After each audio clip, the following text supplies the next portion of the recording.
The boastful Christmas Express. It was Christmas time on the mainland railway, and Miss Toyle came to see the engines painting sheds one morning.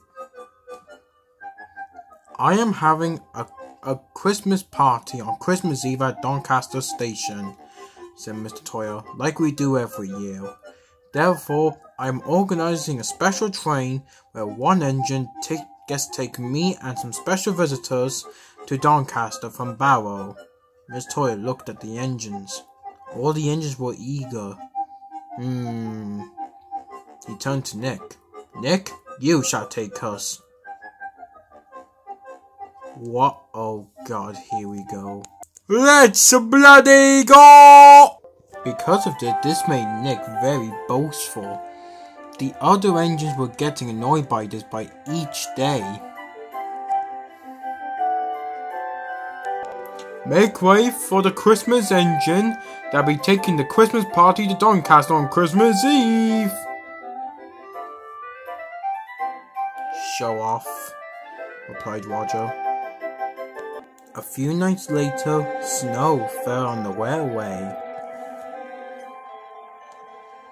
Throughout the next few days, it was giving trouble for the railway.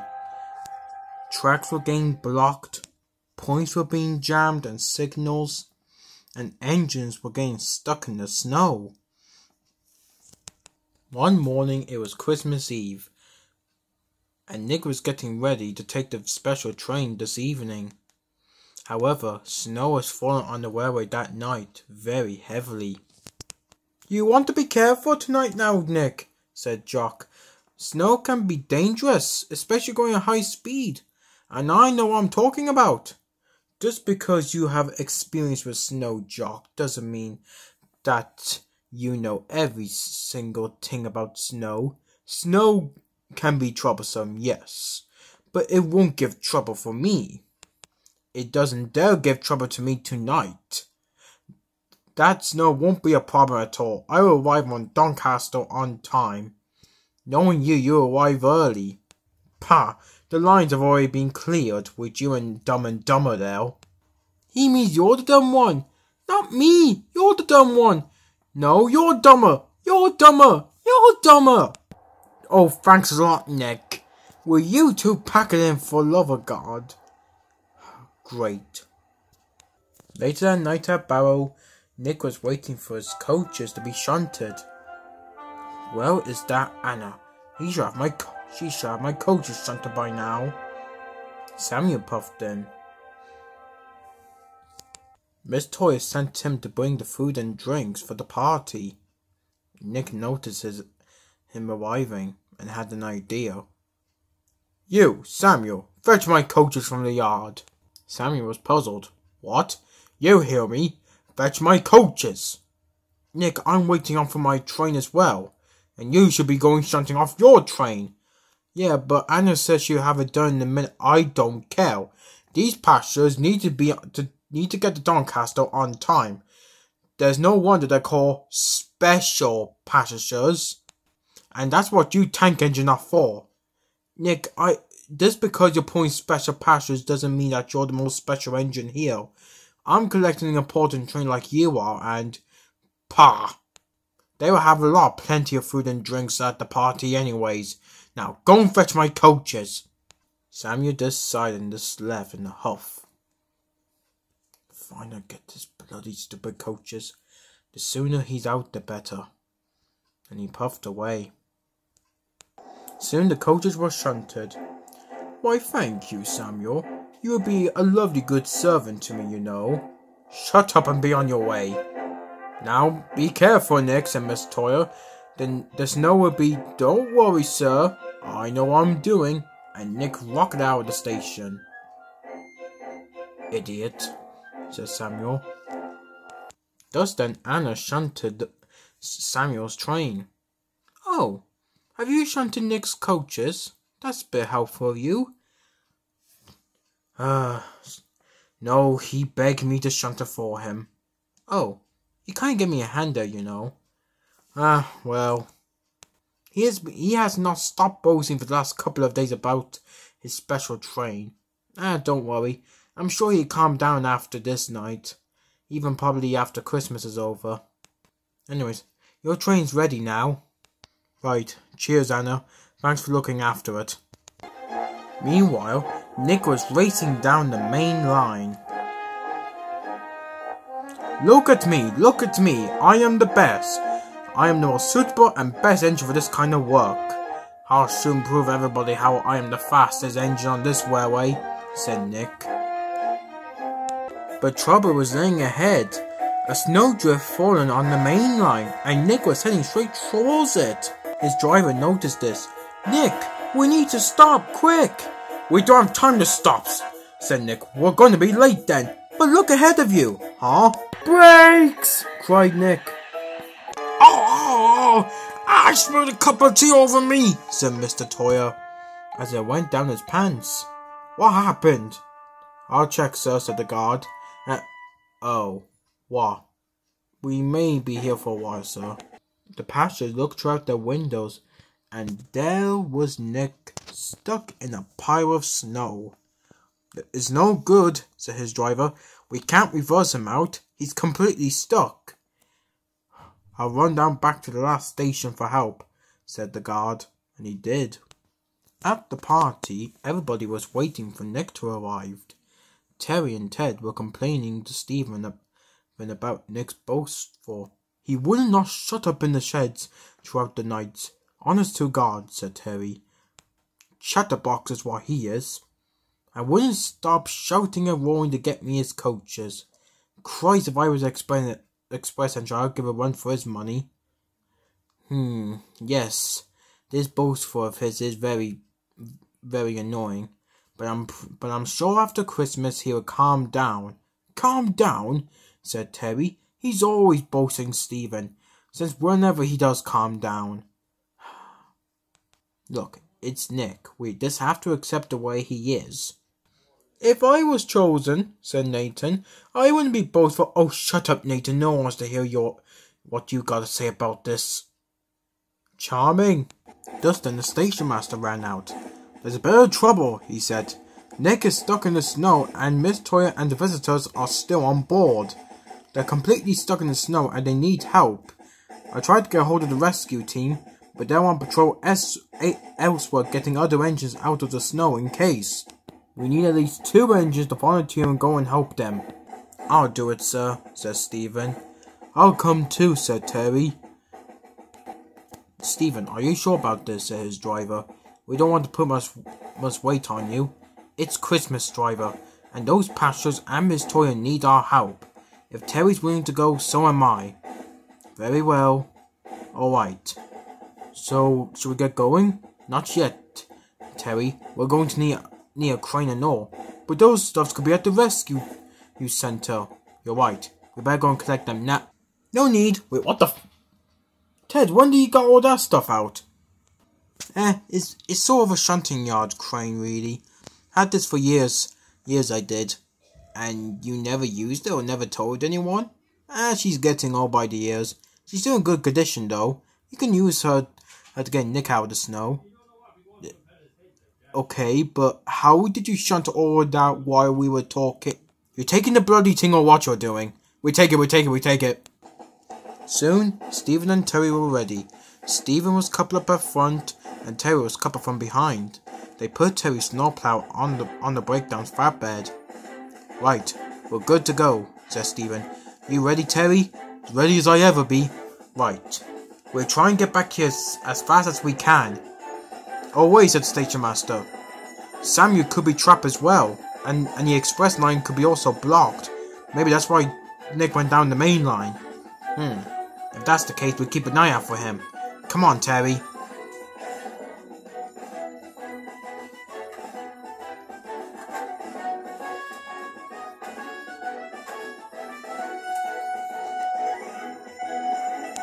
Stephen and Terry roared down the main line as fast as they could to try and get to the rescue.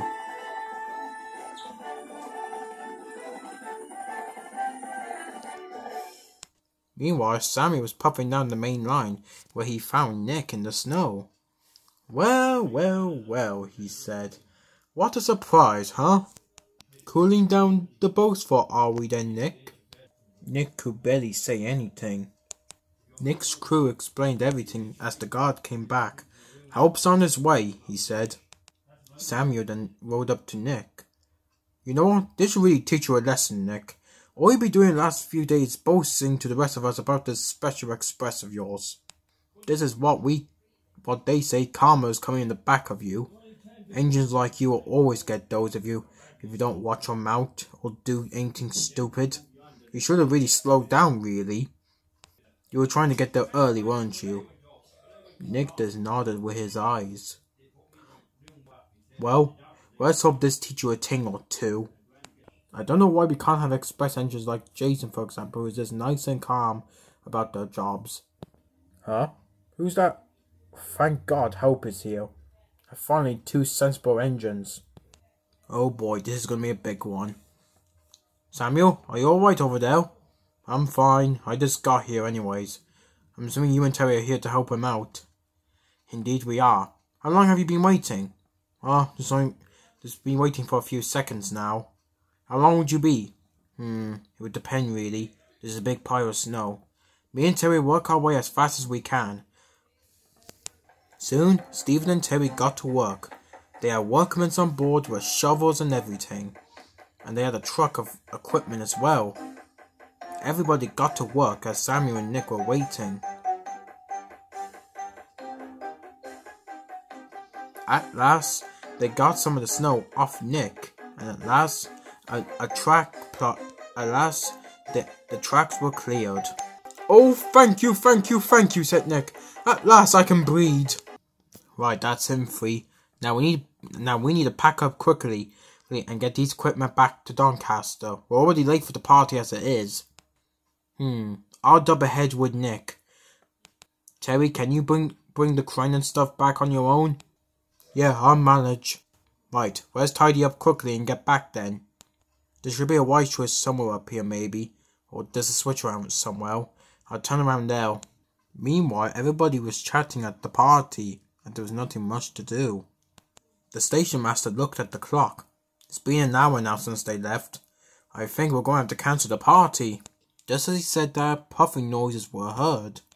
"Look," said one. "I think I see steam in the distance." Everybody in every engine looked up ahead and started to cheer. There were Stephen, Terry and Samuel pulling into the station with Nick behind Stephen.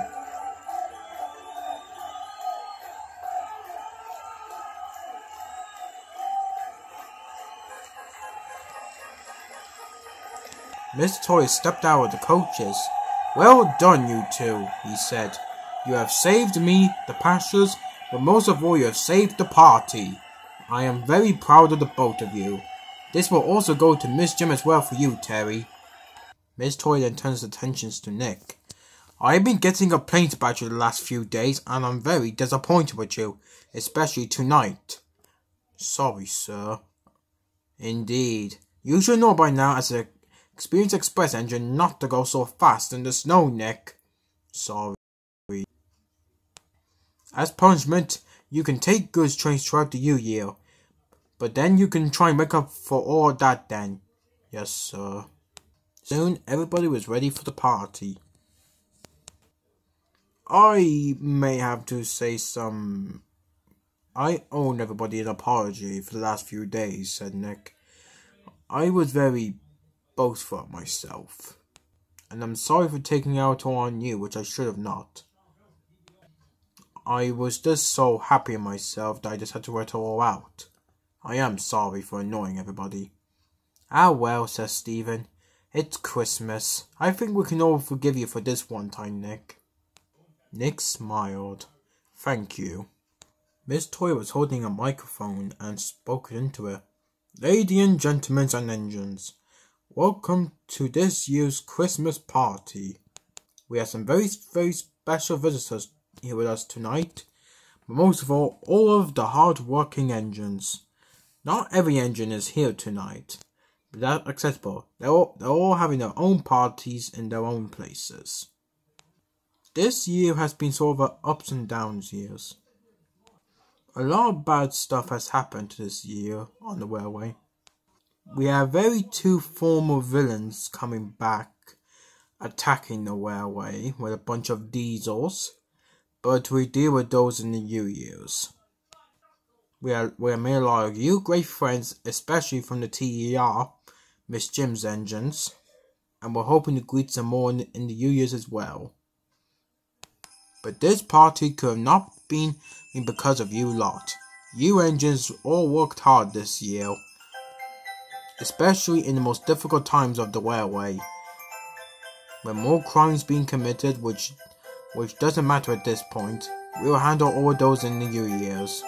For now, this night is celebration night for all the hard work you have done over the months, 12 months on this railway. This year may have been ups and downs for the railway, but we're likely to get that all the time. We all get ups and downs on those days. However, tonight and tomorrow and a few days will be a good rest for us.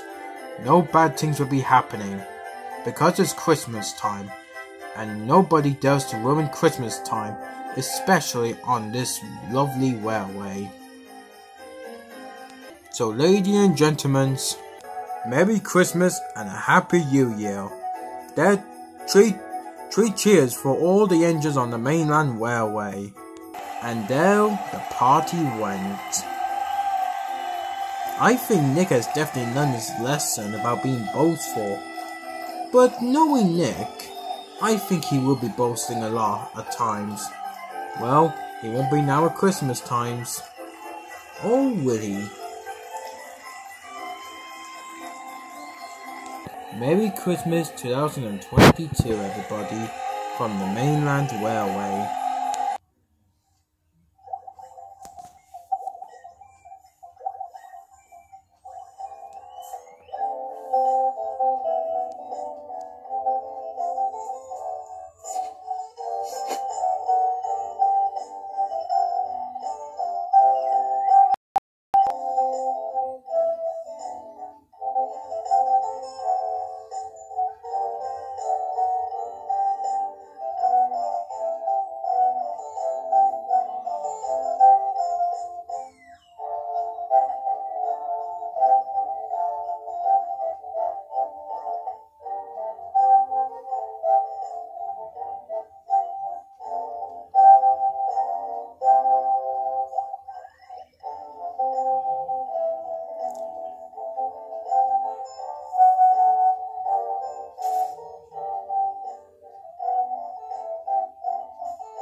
No, Phil, why can we not be at the party? Listen, idiots. If any of those engines know we're the diesels that are stealing their goods for the last few months, they're going to report us and we're going to be screwed with the bosses. Very true point. So, what's this plan that I've been hearing that the bosses are making? I think it's going to be a surprise.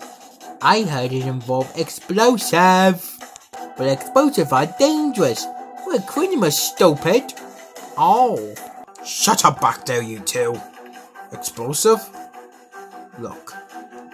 I don't know what Scar and Mr. Blue are really planning, but I heard it has something to do with those supplies we got for them. Some of them contains like explosive materials. Dynamite or whatever. Bombs? You could say that.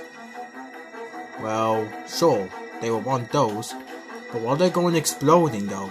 I don't know. But whatever this plan they're plotting, they said they're going to try and carry it out sometime in the new year. For now, we have to lay low. Very low.